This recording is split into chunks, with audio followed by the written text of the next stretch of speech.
Ça, c'est la lettre que j'ai reçue ce matin, chez moi, à mon domicile. Franchement, Karim, tu n'as pas compris le vote du 9 juin. Ce n'est pas le pouvoir d'achat, ce n'est pas la retraite à 60 ans, ce n'est pas la privatisation de Radio France. La seule et unique raison fondamentale du vote RN, c'est que le peuple français historique en a plein le cul de tous les bicots. Le reste, c'est du blabla. Tu peux faire des pieds et des mains avec tes invités islamo-gauchias, tu n'y changeras rien.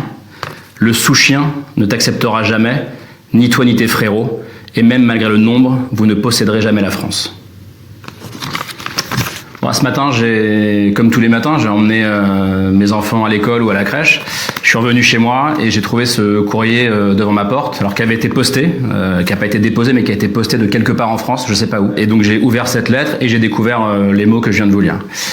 C'est pas la première fois que je reçois ce genre de menaces ou ce genre d'insultes. Ça m'arrive régulièrement au bureau. Souvent on en rigole d'ailleurs entre collègues, c'est le moyen de dédramatiser. Ça m'est arrivé de manière un peu plus violente régulièrement sur les réseaux sociaux.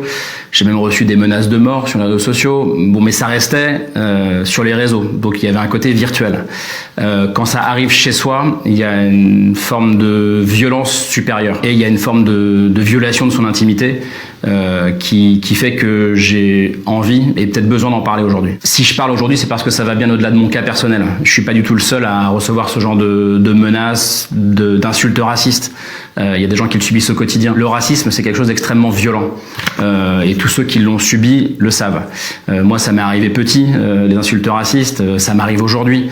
Et cette lettre, elle a réveillé chez moi, elle a réveillé chez moi ces cicatrices qui en fait sont jamais vraiment refermées et que ressentent des milliers, des centaines de milliers, voire des millions de gens aujourd'hui en France. Si je parle, c'est parce que je pense aussi à tous ces gens qui sont racisés, des Noirs, des Arabes, des Juifs, des musulmans, des homosexuels, des trans. Bref, tous ceux qui vivent des discriminations au quotidien et qui ont peur aujourd'hui que la parole raciste se libère. Et je pense surtout que, quels que soient les partis politiques pour qui on vote aujourd'hui, et je pense que c'est important de le dire, quels que soient les partis politiques pour qui on vote aujourd'hui, il faut peut-être qu'on se souvienne collectivement, qu'on soit journaliste, qu'on soit politique, que le racisme, c'est pas une opinion, c'est un délit. Et que les choses qu'on dit dans le débat public, elles ont parfois des conséquences qui peuvent être des conséquences graves. J'ai pas le permis de conduire.